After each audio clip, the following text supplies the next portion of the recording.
El Señor. Gloria a ti, Señor Jesús.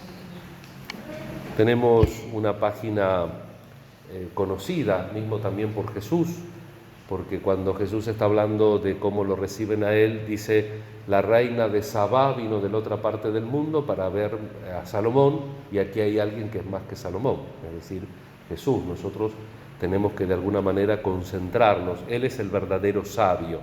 Fíjense que este libro de los Reyes se cuida muy bien de decir que la sabiduría era de Salomón. Tanto el Salmo que le evoca como el texto del primer libro de los Reyes, vemos que la sabiduría le viene de Dios. Y todos los dones que él había tenido, como comenzamos leyendo esta serie en la liturgia, precisamente por su oración humilde. Dice: cuando la reina de Sabá vio toda la sabiduría de Salomón, la casa que había construido, los manjares de su mesa, los aposentos de sus servidores, el porte y las libreas de sus camareros. Las libreas eran los trajes, que era como una especie de con sombrero, con un pantalón corto, y se ve que eso era muy llamativo. Sus coperos, el copero es, hasta inclusive en las monarquías modernas, es un rango entre los camareros de aquellos que están encargados en los palacios de servir las bebidas. Los holocaustos de la mesa se va al templo, ¿no? Los holocaustos que ofrecía la casa del Señor. Se quedó sin aliento y dijo: realmente era verdad lo que había oído decir en mi país acerca de ti y de tu sabiduría.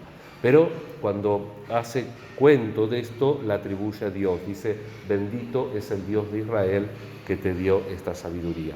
Y el Salomón, por supuesto que como todo el Antiguo Testamento, prefigura la verdadera venida de Jesús, la sabiduría de Jesús que nos hace que nos reconciliemos con la realidad.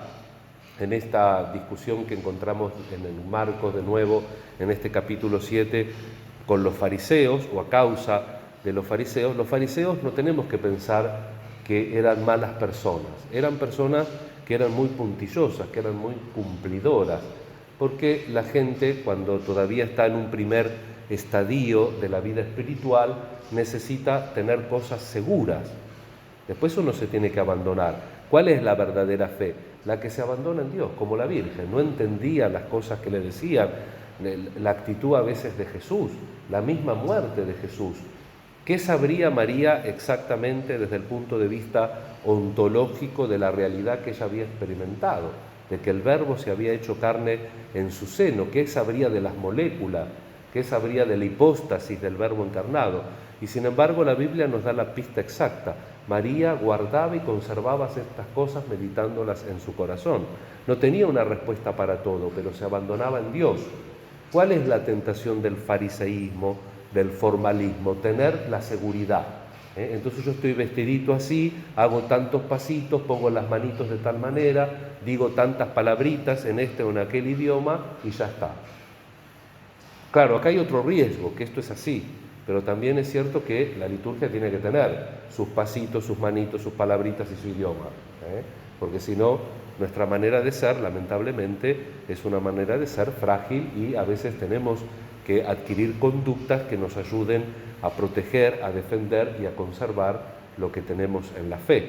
Por eso Jesús pone el hincapié. Ayer lo peleaban porque no se lavaba las manos, y hoy pone esta pequeña comparación, que lo que sale del corazón es lo que verdaderamente mancha al hombre, y eso es lo que nosotros también tenemos que estar atentos, porque lo que sale del corazón, cuando sobre todo los sentimientos, los movimientos interiores que uno va teniendo, aunque a veces conserve o trate de conservar lo más posible en el exterior determinadas conductas, determinadas maneras de ser que son correctas, pero tenemos que vigilar lo interior, porque tarde o temprano sale.